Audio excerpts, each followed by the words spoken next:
It's been a year. Let's just leave it at that. I must have whispered into a monkey's paw or something because I received one of my requests and then some. If you remember, one of the major themes of these State of the Tree vids has been a desire to get more time to do passion projects instead of the standard grind. Oh, I got time.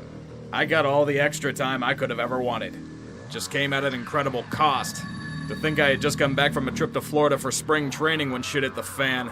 I missed that time, and honestly, I don't know if it's coming back again. I know it's pessimistic to think this, but if this year's taught me anything, it's that I should have been far more cynical. Never in my wildest dreams did I think this shit would go on for this long and be this widespread.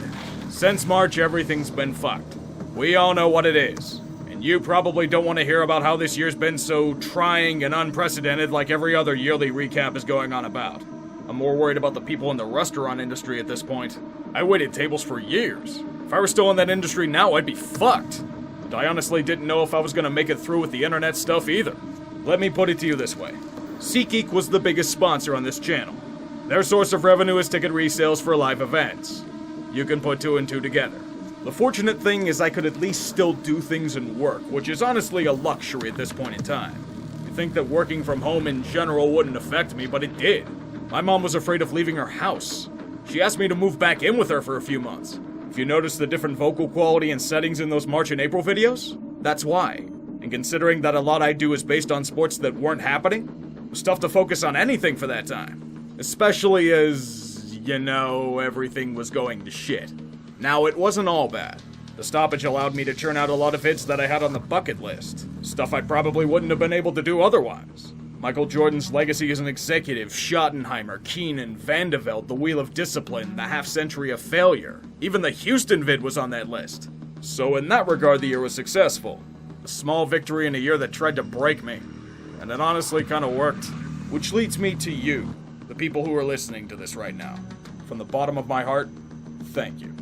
You allow this shitposting asshole to keep the machine running. People like you are what make me strive to be better in every aspect of this channel. You are the soul of this operation, whether you believe it or not. I've talked with a good few of you over the year, and I know a lot of you have been hurting. You've lost family, you've lost friends, you've lost jobs, you've been isolated for months, you don't know what tomorrow's gonna bring. Yet you choose to invest your time in what I do, and I appreciate that. My only regret is that I can't do more for you because I feel like you deserve the world and then some. I just wish I had more optimism about the future of this channel and life itself. But I honestly don't know how long I'm going to be able to be on YouTube. It's always been on the back of my mind, but I've been thinking it more and more as of late. Just seeing how things are trending on both the platform and the internet itself. Look at what happened with Pornhub, where millions of unverified videos were wiped in a single swoop. New legislation might be passed in the US which smells like something that will be abused by platforms. Or YouTube will do what they did for COPPA last year and preemptively paint a brush for an avoidable problem. I honestly don't know where I stand. Fair use is vague as hell, and you can argue that I'm on an extreme fringe. Maybe I am losing my mind about nothing, but once again, this year has taught me that you can't leave anything out of the equation. But enough whining from me. If you haven't clicked off this video yet, I want you to do one thing in this new year. Cherish your family. Cherish your friends. Always take the time to appreciate them, care for them, love them. Show affection for what they offer you. Embrace the simple things in life. Like a hug, meeting up with people, enjoying their company. Because you never know when it's all going to go away.